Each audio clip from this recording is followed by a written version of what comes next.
जोंकें और जिस्म। बाजारों और गलियों का एक लंबा चक्कर काटकर एली का राहबर एक मामूली से मकान में दाखिल हुआ।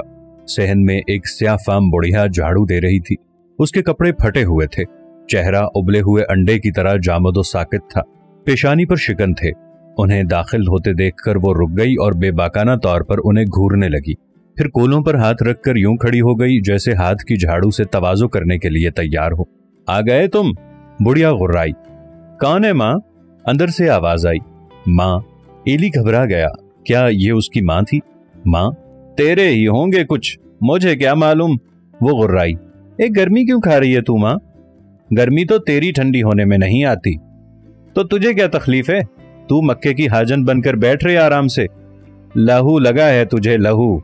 अंधी हो रही है, हर आते जाते से बखर मिलाती है। बुढ़िया चीखने लगी। ओ गुलाम मोहम्मद तू है? आजा, अंदर आजा, कमरे से किसी ने झांक कर कहा। बस लगाती जा तू सीने से। बुढ़िया गुर्राई। और तेरा काम ही क्या है? मुझे क्या मालूम था कि गोद में कुत्तियां पाल रही हूं। कुत्तियां? ये सब उस हरामी साजू का काम है। उस शिकारन ने सबके मुंह को लहू लगा दिया है। लहू चूसती हैं, लेकिन कब तक? उसके मुंह से कफ जारी था। बड़ी गरम है बुढ़िया आज राजू। गुलाम मोहम्मद ने आंखें झपका कर कहा। इसका क्या है, यूं ही बोलती बकती रहती है। राजू ने नखरे से जवाब दिया। गुलाम मोहम्मद उससे करीब तर हो गया। उसकी निगाहों में अजीब सी चमक थी, ऐसी चमक जो किसी चपरासी की आंखों में नहीं होती। साजू को कोसती है। वो हंसा। तुझे नहीं। राजू ने एक अंदाज से जबान होंठ में ले ली और दूसरे कोने में बैठी हुई औरत की तरफ देखा। दूसरे कोने में एक पस्त कद फरबा स्याह फाम औरत चारपाई पर बैठी पान लगा रही थी। उसकी उंगलियां अंगूठियों से लदी हुई थी। उभरे उभरे गालों में यूं रेंग रही थी जैसे डबल रोटी में स्याह दरारें पड़ी हों। अभी साजू का क्या देखा है इस बुढ़िया ने? वो बोली। अभी तो देखेगी। गजब खुदा का, इसे घी की रोटी हजम नहीं होती। सूखे टुकड़ों के बगैर जी नहीं सकती है। साजू के उभरे हुए गालों और मोटी उंगलियों पर गोया जली हुरूफ में हिर्सो हवस कंदा था। उसके होंठों को देखकर एली महसूस कर रहा था जैसे जोंके हों।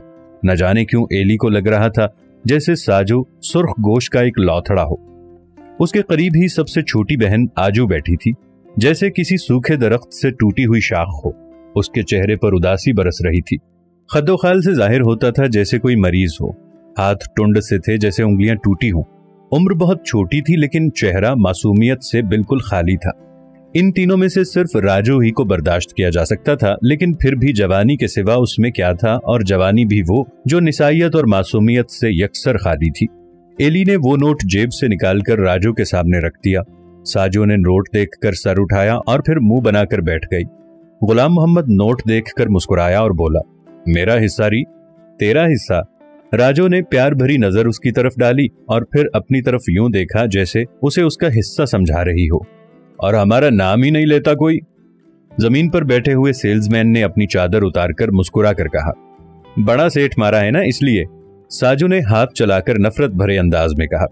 दफतन एली को याद आया। साजू, सुल्फे की लट साजू, सेठ गुरधारी लाल की साजू। और उसने फिर से गौर से साजू की तरफ देखा। क्या सेठ इस तरह की दाश्ता रखते हैं जो आम लोगों के सामने नंगी बैठने से नहीं घबराती? फिर उसने राजू की तरफ देखा। दौलतपुर की पटाखा राजू।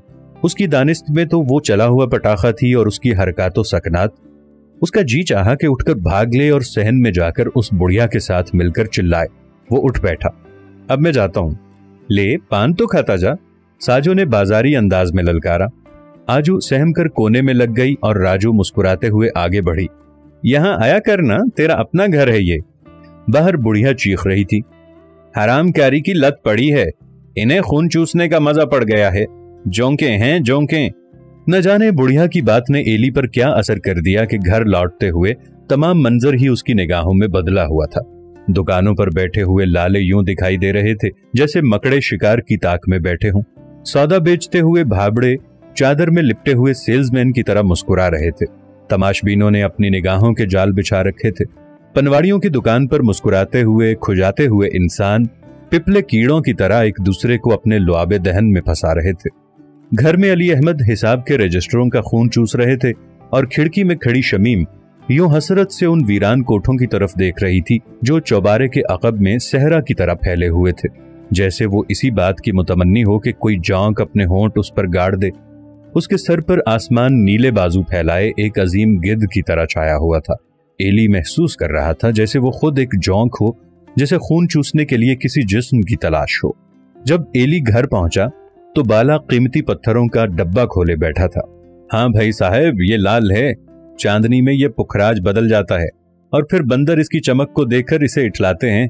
उसके सफेद मखमली हाथ लाल को यूं थपक रहे थे जैसे उसकी सुर्खी चूस रहे हों, और उसके करीब वो बूढ़ी जौंक उसकी चची बाला पर निगाहें गाड़े बैठी थी। कितनी अजीब थी ये दुनिया, जौंकें ही जौंकें और अजसाम और इर्द गिर्द फैला हुआ छाया हुआ वीराना। फिर एली की जिंदगी के भयानक जमूद में एक हरकत पैदा हुई। उसके मामूजाद भाई यूसुफ तार का काम सीखने के लिए 2 माह के लिए दौलतपुर आ गए। उनके आने से एली के लिए इस सहरा में एक छोटा सा नखलिस्तान बन गया था।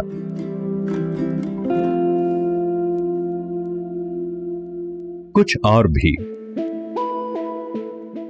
सेठ जमनादास के यतीम खाने में एली दिन गुजारता, जिसका नाम कॉलेज रख दिया गया था।